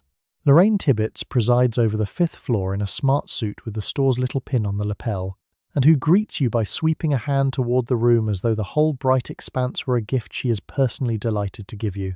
She seats you at a good table, hands you a menu the size of a small newspaper, and tells you to take all the time you like, the exact sentence no headwaiter downstairs has ever once said to you, in Missus. Tibbets's room, lingering is encouraged, because a lingering woman is a woman still inside the store. The food is famous in its own modest way, the chicken salad and the popovers, gentle ladylike dishes that have become a cuisine of their own. It is not haute anything. It is the food of the respectable afternoon, designed to be eaten in a hat without disturbing the lipstick, and generations of women have made it the taste of a day downtown that belonged, for a few hours, entirely to them. The fifth floor teaches a lesson the grand restaurants never learned. A woman alone is not a problem but a customer, and customers, treated well, come back and bring their daughters and their money. The store figured out, decades before the law caught up, that a woman's nickel spent exactly like a man's. The limitation, as ever, is the walls of the thing. You are welcome here, fully and warmly, but the welcome is tethered to the store. You belong on the fifth floor because the fifth floor is selling you blouses, and the moment you step back out onto the public street, the old rules resume, the signs and the podiums and the questions. The department store carved out an island of dignity inside the city, but it is an island, and the water around it is the same water as before. So you eat your chicken salad in Mrs. Tibbets's bright room, with your shopping bags parked on the empty chair where a husband was supposed to sit, and you take, as instructed, all the time you like. The popovers are warm, the afternoon is yours, and when you finish, you will go back down to the sales floor and buy the second hat, exactly as the store intended, which feels, today, like a fair enough trade for an hour of being treated like a person who was simply, uncomplicatedly, welcome. You join a club, because joining a club turns out to be cheaper, in the end, than enduring the alternative. For a monthly fee, the Women's Lunch Club hands you a room of your own, a hot midday meal, and the simple, priceless guarantee that nobody inside will stare, hover, or ask about your business. It is not luxury, it is a workaround, a small private economy that women built themselves because the ordinary public lunchroom would not have them in peace. You pay your dues the same way other people pay for protection, because, in a sense, you would rather not examine too closely. That is exactly what it is. The arithmetic of the club is quietly damning. You are paying, out of your own pocket, a recurring fee for a thing men receive everywhere for free, which is the right to sit down at noon and eat without incident. A man walks into any lunchroom in the city and the right comes included with the sandwich. You have to buy it separately, by the month, which is basically a Costco membership, except the only bulk item on offer is the right to chew in peace. The fact that enough women will pay for it to keep the lights on tells you precisely how scarce the free version is. At the membership desk, Mrs. Beatrice Holloway keeps the ledger of dues in a green book and checks your name against it with a fountain pen each time you come in, a small daily ritual of belonging. She does not ask whether you are waiting for someone. She asks whether you would like the window table or the quiet corner and waits, pen poised, for your preference, as though your preference were a thing that mattered, which in this room, uniquely, it does. The club offers more than lunch, and that is the part the founders understood. A room where working women gather every day at noon is a room where information moves, where a woman new to a job finds the others, where the name of a fair employer travels table to table over the soup. The club is a cafeteria on the surface and a network underneath, a place to eat that is secretly a place to belong, and the second thing is worth more than the first. The membership has its own small comforts, the known face, the waitress who remembers you take your coffee black. After the open hostility of the street, the mild, private and fussy comfort of a club feels like a featherbed. You are known here. You are expected. Your dues are paid and your name is in the Green Book, and the Green Book is a small flat document that says, in effect, this woman belongs in this room, which is more than the whole rest of the city will say for you. A sting is tucked inside the comfort, naturally, and it is the sting of all these workarounds. The club is wonderful, and the club should not have to exist. Every dollar of dues is a small fine levied on you for the offence of needing to eat lunch while female, a private tax to purchase a public right. You are grateful for the room and resentful of the reason for it, both at once, every time you sign the Green Book, because gratitude and resentment share a table comfortably. So you pay the dues and you take the window table and you eat your hot lunch among women who, like you, decided that buying peace by the month beat begging for it by the meal. The soup is good, the talk is better. It is a small, dignified solution to an undignified problem, and you have learned to take the dignity where it is offered and send the bill, in your mind, to the city that made the club necessary. The city never pays. But the club is warm, and your name is in the book, and for the length of one paid lunch you are simply a member in good standing, which is its own quiet kind of victory. You retreat, whenever you need to, into the one room in the entire building that is unquestionably and completely yours. The ladies' powder room, in any good hotel or restaurant, is far more than a lavatory. It has chairs, mirrors, an attendant, sometimes a whole separate lounge with its own soft furniture, and it functions as a kind of embassy, a small patch of friendly territory inside otherwise hostile ground. You go there to fix your face, yes, but also to regroup, to wait, to talk, to simply exist for a few minutes in a space where no man is watching you to work out what you are. The powder room is the one door in the building a man cannot follow you through, and that single fact transforms it. Out in the dining room you are watched, measured, accounted for. Step through the door marked ladies, and the surveillance stops at the threshold like a dog that cannot cross a line. Inside, the air changes. Shoulders drop. The performance of being an unobjectionable woman, held all through lunch, can finally be set down on the vanity beside the lipstick. The better establishments lavished real money on these rooms, and the lavishing tells you something. A restaurant that seated you by the kitchen and rushed your coffee would, in the same breath, build its ladies' lounge with chaise longues and good mirrors and fresh flowers, as though apologizing in the one currency it understood. The grandeur was partly genuine courtesy and partly strategy, but whatever the motive, the chaise longue is soft and the mirror is kind, and you take both. The attendant tonight is a Miss Pearl Whitlock, who keeps the lounge stocked with hand towels and hairpins and small civilities, who hands you a fresh towel with a nod and asks, low and real, whether you are having a pleasant evening, and seems to actually want the answer. Miss Whitlock has seen every kind of evening pass through her door, the triumphant and the disastrous, the woman repairing her mascara after a quarrel, and the woman simply hiding for 10 minutes, and she meets all of them with the same steady, patient, and unhurried kindness. The unofficial ambassador of the one neutral country in the building. What happens in the powder room is more than powder. Women talk here, frankly, the way they cannot in the watched dining room. Warnings are passed about the man at table 6, about the head waiter's moods, about which exit avoids the bar. The lounge is a switchboard disguised as a lavatory, and the calls that go through it are the ones that keep women safe out in the larger, harder room. Something telling hides in the fact that the safest place a woman could find in a great restaurant was the room attached to the toilets. The whole grand establishment offered her exactly one square of genuine ease, and it was tucked behind a door near the plumbing. She was given the run of the powder room and the suspicion of everywhere else, which is a strange sort of generosity, the kind that hands you a beautiful key to a very small room. So you sit for a moment on Miss Whitlock's chaise, in the soft light, with the surveillance waiting politely outside the door, and you do the quiet maintenance that the evening requires. You fix the lipstick. You square the hat. You breathe. Then you take the fresh towel Miss Whitlock offers, and her low word of encouragement, and you step back out through the door, into the room, where you are once again a question. The powder room cannot fix the building, but it can give you the 90 seconds it takes to face the building again, and on the hard evenings, 90 seconds in a friendly country is the difference between staying for the meal and going home hungry. You stand, you smooth the gloves, you walk back out, restored just enough, into the watched and chandeliered room that begins, again, the instant the door swings shut behind you. You decide there is safety in numbers, so you arrive with 3 friends, all of you women, not a man among you, and you find that the room is not entirely sure what to do with you either. A table of women is less alarming than a single woman alone, but it is still a category the staff handles with visible care. You will be seated, probably, though perhaps off to one side. You will be served, though watched the whole time.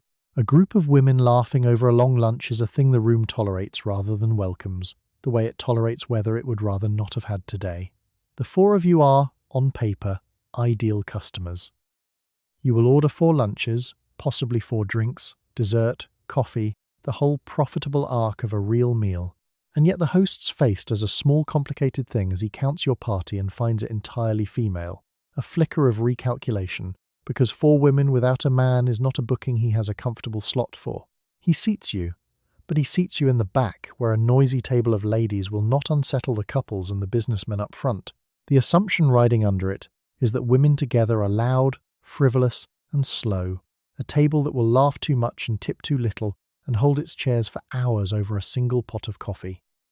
Some of that is even true, gloriously true, because a table of women finally off the clock and out from under the watching is going to laugh, and the laughter is the whole point. But the floor hears the laughter as a disturbance rather than the sound of customers enjoying exactly what they paid for. Your waiter, mister. Edgar Lund approaches the table braced, like a man wading into surf, ready for the special difficulty he has decided a group of women represents. He addresses his questions to the eldest among you, a Mrs. Frances Doyle, as though she were the chairman and the rest of you her committee, looking for the one to hold responsible, Mrs. Doyle, who has eaten in finer rooms than Mr. Lund will ever serve in, orders for herself alone and lets the silence instruct him that the others have mouths. A particular surveillance is reserved for the all-female table, gentler than the one trained on a woman alone but unmistakable. The check comes early. The coffee refills slow once the plates are cleared, a hint that the chairs might now be released. The pleasure of your own company, multiplied by 4, somehow reads as trouble. The joke the room misses is that the table of women is the happiest table in the house.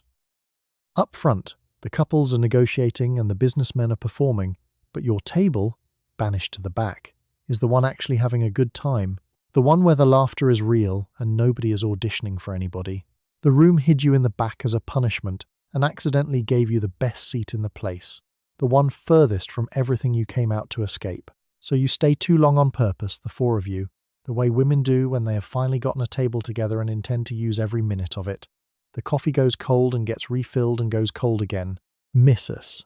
Doyle tells a story she has clearly told before, and it is better the second time. He hovers at the edge of the surf, and the 4 of you, gloriously, do not notice him, because the table is yours now, and the afternoon is yours, and the laughter, whatever the room thinks of it, is the sound of the meal working exactly as intended. When you finally rise to go, you leave a tip large enough to retire the myth single-handed, just to watch Mr. Lund recalculate one last time. Then the 4 of you sail out past the quiet couples and the watching host, still laughing. You hand over your coat, and even this small mechanical ritual turns out to have its rules. The hat check and the coat check are the front of the house getting their first close, unhurried look at you, and what you surrender across that little counter tells them something. The cut of the coat, the make of the hat, the gloves you keep or peel off, all of it quietly feeds the verdict already forming about whether you belong in the room beyond.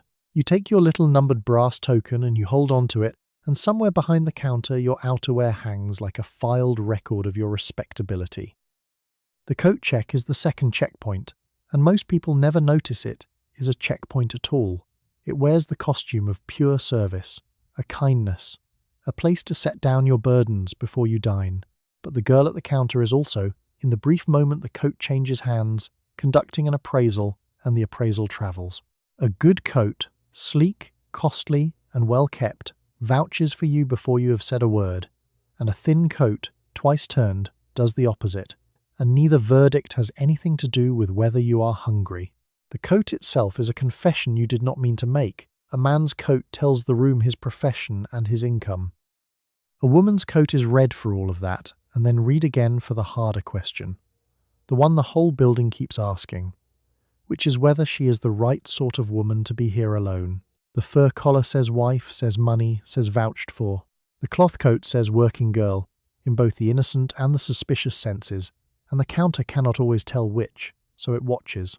The attendant tonight is a Miss Florence Apt, who takes your coat with both hands and a practiced little nod, and whose eyes do the quick professional inventory, the wool, the hat, before she hands across the brass token.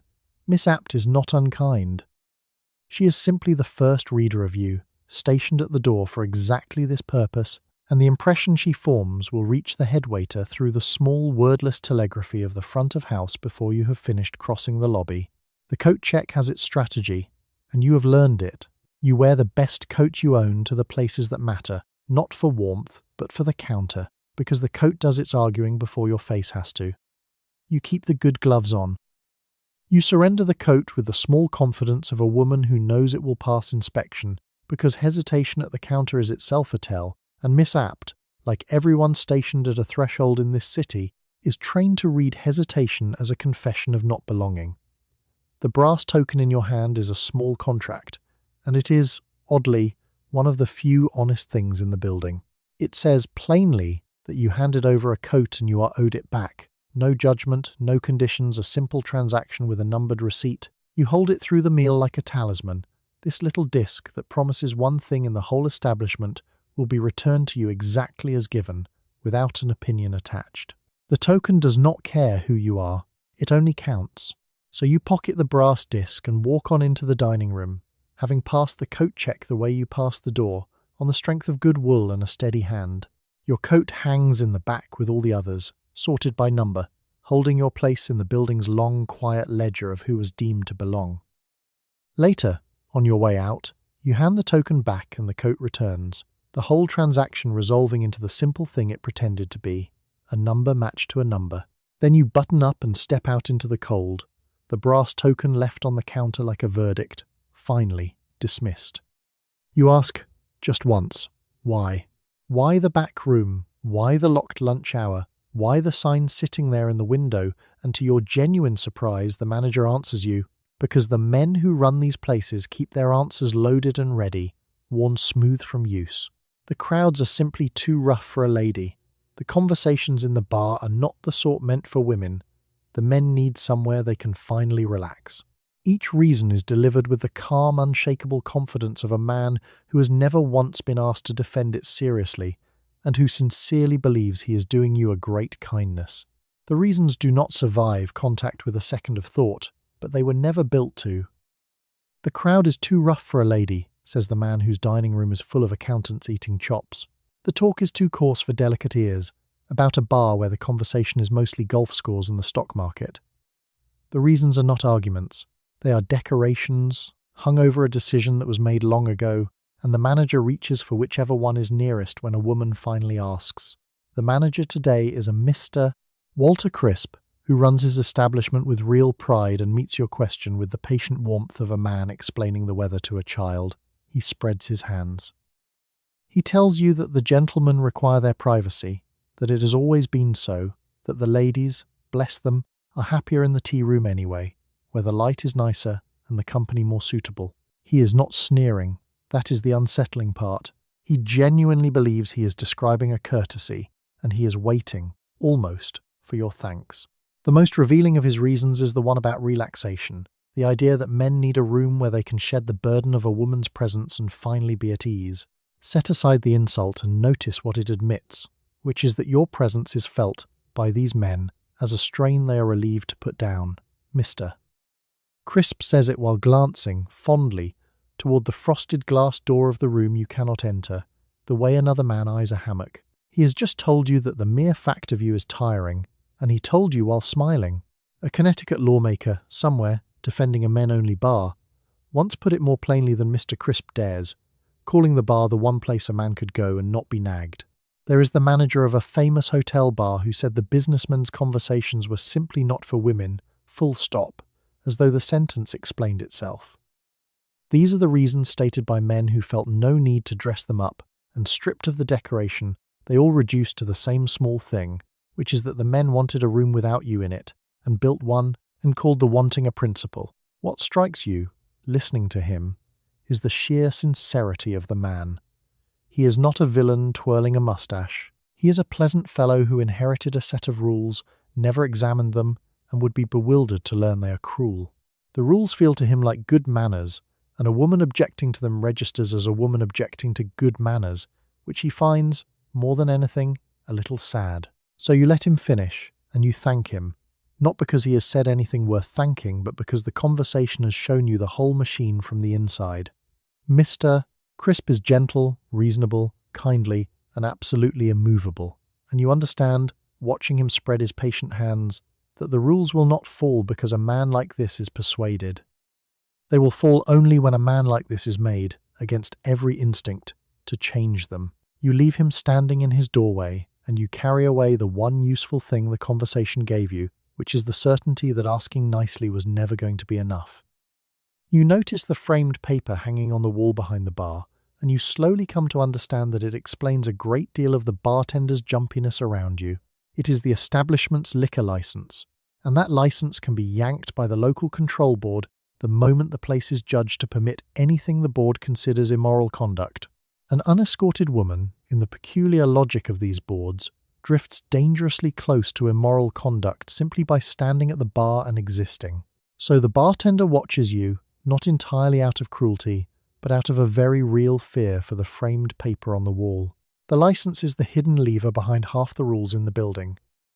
A restaurant cannot easily be sued for refusing you, but a bar can absolutely be shut down for serving the wrong people the wrong way, and the threat runs entirely through that framed certificate. The control board does not need to prove a crime. It only needs to decide that an establishment has become disorderly, and a woman alone at the bar, in the board's imagination, is the leading indicator of disorder, the first smudge on an otherwise clean license. This is why the suspicion has teeth that mere custom would lack. Watch the bartender the moment you set your purse on the rail. His eyes flick, once, from your hands up to the framed paper and back. He is not guarding his feelings about you. He is guarding his job. When he slides your glass to a table instead, he is moving a liability away from the thing that keeps his lights on. The inspector who enforces all this is a real man with a real clipboard, a Mr. Raymond Stoll of the local control board, who drops in unannounced, orders nothing, and stands by the door making small notes about the character of the room. The whole bar stiffens when Mr. Stoll appears. The bartender straightens, and the unescorted woman, if there is one, becomes suddenly the most dangerous object in the building. A single check mark on Mr. Stoll's clipboard away from costing everyone their jobs, though she has done nothing but order a drink. The genius and the cruelty of the system is that it never has to ban women itself. The board simply makes a woman alone expensive, a risk the establishment carries, and then lets ordinary self-interest do the rest. No bar owner has to hate women to keep them out. He only has to love his license more than he values your business, which is the easiest preference in the world.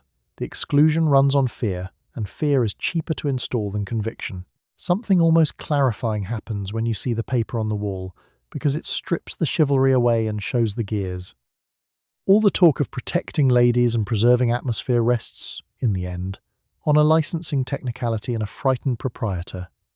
The rule was never really about you, or about morals. It was about a certificate that a board could revoke, and the long shadow that certificate threw across every woman who walked in alone. So you look at the framed license with a new and colder understanding, and you watch the bartender watch you, and you find you cannot even fully blame him, which is its own kind of trap. The system arranged things so that the man refusing you is also a victim of the same board, scared for his own paper, passing the fear down to the only person with even less power than himself, which is you. Standing at a rail you are not allowed to lean on. The paper hangs there behind the bottles, official, bland, and harmless looking. And it turns out to be the most powerful object in the room, more powerful than the headwaiter or the sign in the window. It does not say a word about women. It does not have to. Everyone in the building has already learned to read the threat between its lines and to move you, quietly, out of its way.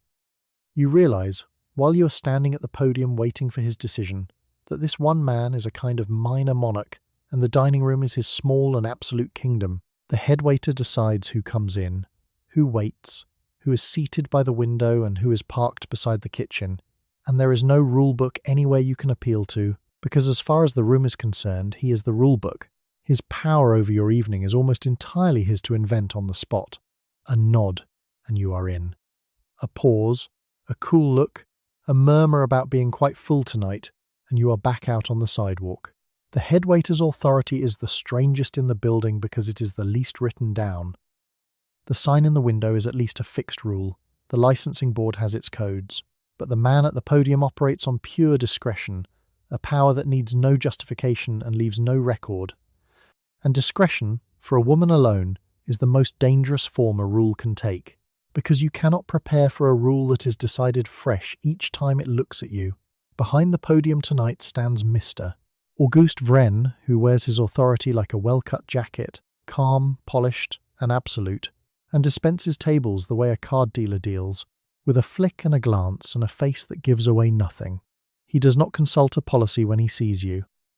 He consults himself, his mood, the state of the room, his read of your coat, and then he renders a verdict that is final because there is no court above him to overturn it. The discretion cuts both ways, which is the maddening part. On a good night, in a generous mood, he might wave you straight to a fine table, the very picture of hospitality. On a different night, The same man with the same rules gives you the cool look and the regretful murmur, and the difference between the 2 evenings is nothing you did and everything he felt. Your dinner hangs on the weather inside a stranger.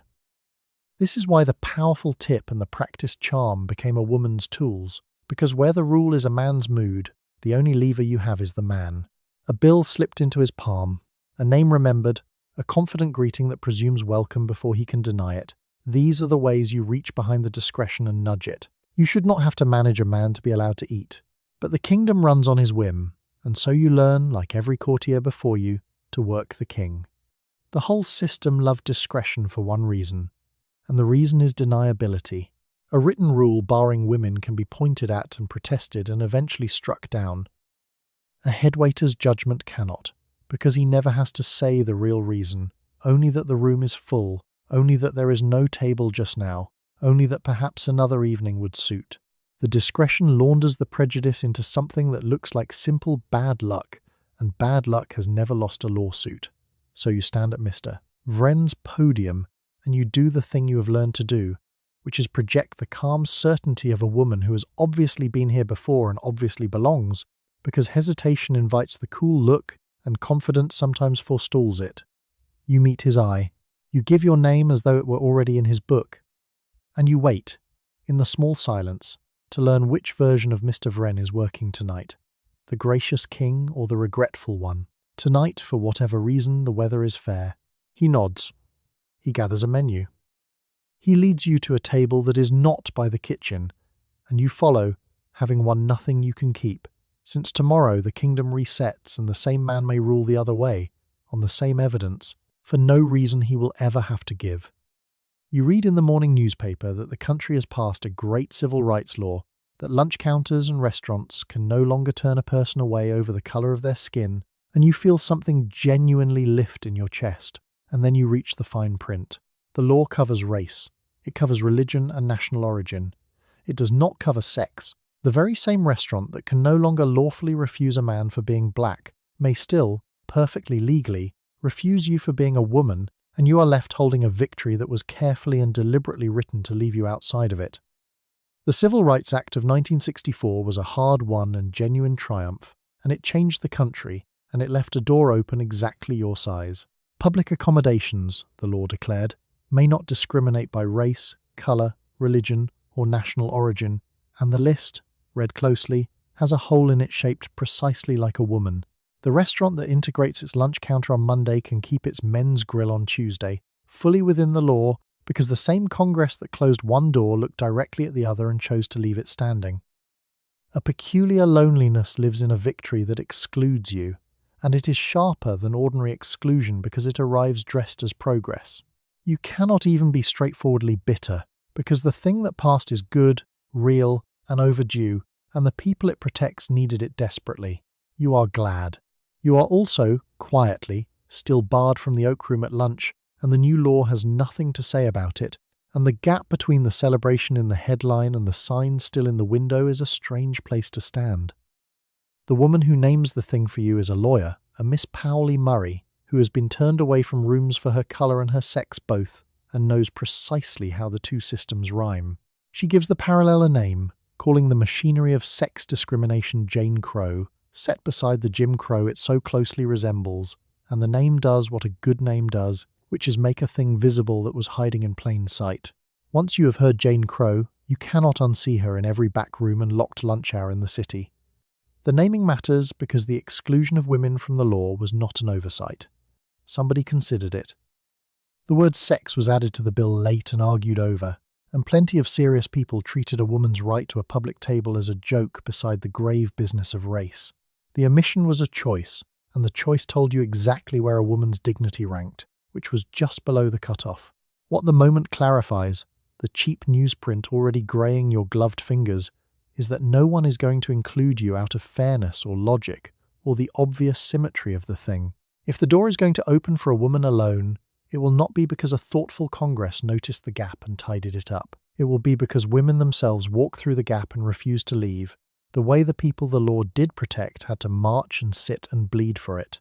So you fold the newspaper, and you sit with the complicated thing in your chest, the genuine gladness and the genuine exclusion braided together. The law is a good law, the law is not for you. Both are true, and Jane Crow goes right on running the back rooms while Jim Crow, at long last, is dragged toward the exit. You put the paper down. Somewhere across town the lunch hour is starting, and a room you cannot enter is filling with men, perfectly legally, on the very day the country decided it believed in equal access. The headline and the locked door share a city and a date, and you carry the contradiction out into the afternoon, where it joins all the others. You begin to hear about an idea so simple it sounds, at first, like the setup to a joke. You walk into the room that will not serve you. You sit down at the table you are not allowed to have. And then you do the single thing that no policy anywhere in the building was ever designed to handle. You decline to leave. No shouting, no broken glass, no scene at all. Just a woman sitting in a chair quietly refusing to stand back up. The entire machinery of the back room and the lunch ban and the gentle, regretful refusal depends completely on your agreeing to go quietly. So the whole new idea is that you don't. The genius of simply sitting is that it turns the room's own weapon around. The whole system ran on politeness, on the timid, embarrassed, and apologetic woman who gathers her gloves and goes. It was built to handle a woman who could be shamed out the door. It was never built to handle a woman who smiles, stays seated, and politely asks again for a menu. The room has no setting for that, and a room with no setting for a woman who stays simply jams. The staff, faced with a seated woman who will not rise, discover how few of their tools actually work. They can leave the menu unbrought and the water glass empty, but they cannot lift her bodily from the chair without becoming the spectacle they spent decades avoiding. Every move they have was built for a woman already reaching for her coat, and a woman who stays put, gloves off, elbows on the cloth, exposes that their power was mostly her cooperation all along. The women working this out are not strangers to organising. The sharpest among them is a Mrs. Lucy Commissar, who helps think the thing through with the cool practicality of a strategist. You do not argue the policy at the door. You get inside first, you sit, you set your gloves on the cloth and your handbag on the second chair, and you make your stand from the seat itself, where the burden suddenly flips and the establishment, not you, must decide whether to escalate, and escalation is the one thing a respectable room cannot afford. The tactic is borrowed, and everyone involved knows exactly where it came from. The lunch counter sit-ins of the civil rights movement had already shown the country what a body in a chair could do to an unjust rule, how one person simply refusing to stand turns a private policy into a public scene the whole nation watches. Women took that lesson and carried it into the rooms that excluded them, learning from a movement that had been left by the law itself just one row ahead of them. What makes it dangerous is that it requires no permission and no apology. For decades, a woman's only options had been to ask nicely and be refused, or to stay home. Sitting down and staying is a third option the rooms never accounted for. And once a few women prove the ceiling does not fall and the waiter does not faint, the practice spreads, because the only thing that ever held the door shut was the belief that women would keep knocking politely. So it takes hold, past woman to woman, a quiet, contagious rumour that the chair is yours the moment you sit in it and stays yours as long as you refuse to get up. It is not complicated. It does not require a new law. It requires only a woman, a chair, and the decision to remain in it. No. No. You turn it over, and you find it has changed something in how the next locked door looks to you. It is still locked. But now you can see the simple thing on the other side of it, the chair, the sitting, the staying, and you understand that the next time a room tells you, regretfully, that it cannot seat you, there is an answer the room has no answer to, and it is to sit down anyway. You are standing in the oak room of the Plaza Hotel. It is the middle of an ordinary weekday, and you are absolutely not supposed to be here. It is early February of 1969, the lunch hour, the precise stretch of the day this famous room has reserved for men and men only for 60 unbroken years. But this time you have not come alone. Beside you stands Betty Friedan, and ranged around the pair of you are roughly 15 other women, and you have all walked in together, sat yourselves down together, and asked, together and out loud, to be served. The waiters do not know what to do, neither, all at once, does the Plaza. The Oak Room had been the cathedral of the lunch ban, the grandest, proudest, and most confident expression of the whole idea. This was the room that closed to women during the exact hours the stock market traded, on the theory that the city's important men could not seal their deals with a woman in the room. For 60 years the rule had held without serious challenge, and now 16 women are sitting in it at high noon, and the certainty is developing a crack you can watch widen in real time. The staff reach for the old tools and find them useless. The head waiter does his regretful murmur about the room's long-standing policy, and the women do not gather their gloves and go. There is no graceful move left to him, because every graceful move depended on a woman who would be embarrassed into leaving. And these women have arrived specifically unembarrassed, carrying signs that read "Wake up Plaza, get with it now," which is not the behaviour the panelling was built to absorb. Betty Friedan is, by this point, the most famous feminist in the country, and her presence guarantees the one thing the Plaza cannot survive, which is press. A woman alone, refused quietly at the door, makes no news. 16 women, led by Friedan, occupying the Oak Room at noon while photographers wait on the sidewalk, makes the morning papers, and the morning papers are a courtroom the Plaza never agreed to enter. The hotel's great weapon had always been the quiet refusal, and a quiet refusal is precisely what a room full of reporters will not permit. The management makes the choice that all these rooms eventually make, which is to dig in for the moment and lose over the months. On the day itself, the Plaza does not simply surrender, but there is stiffness, there is delay, there is the wounded dignity of an institution that cannot understand why anyone would do this to it.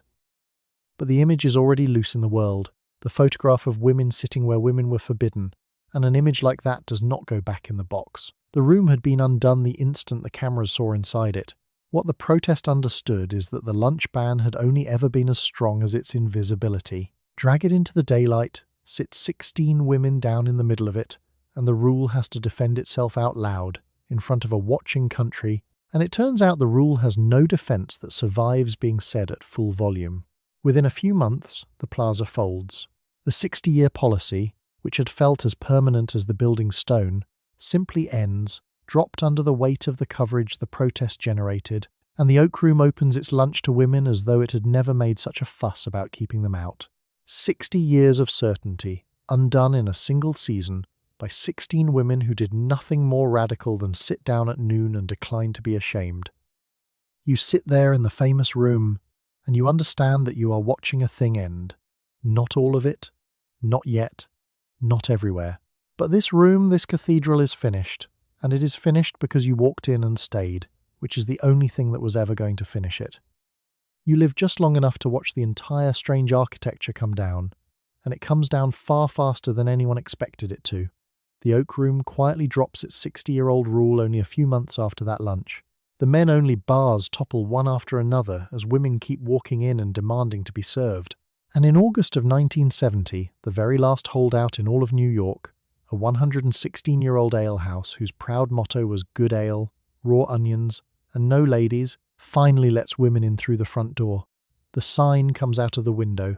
The back room becomes, at last, just a room. The falling, once it starts, has a momentum that surprises everyone. The National Organization for Women declares a public accommodations week and sends members into the forbidden rooms across the country. In Chicago, the Berghoff's men's bar serves its first women. In Milwaukee, the men-only section at Heinemann's gives way. In Miami, a department store quietly retires its men's grill and renames it something that no longer mentions men at all. The dominoes the rooms had been so afraid of turn out to be the rooms themselves. The last holdout is the most stubborn, and its name is McSorley's. For 116 years, the old alehouse has run on its three-word creed: good ale, raw onions, and no ladies, and it clings to the no ladies clause long after every neighbour has let go. It takes a lawsuit to move it. 2 attorneys from the National Organization for Women, a Miss Faith Seidenberg and a Miss Karen DeCrow, take the bar to federal court and win, and the mayor signs a bill outlawing the whole practice, and on the 10th of August, 1970, McSorley serves its first woman, grudgingly, after more than a century of the opposite. A perfect small comedy hides in the McSorley's surrender, which is that the bar had been so confident no woman would ever stand at its rail that it had never built a ladies' room, and once compelled to admit women, it carried on for years without one. The motto fell faster than the plumbing.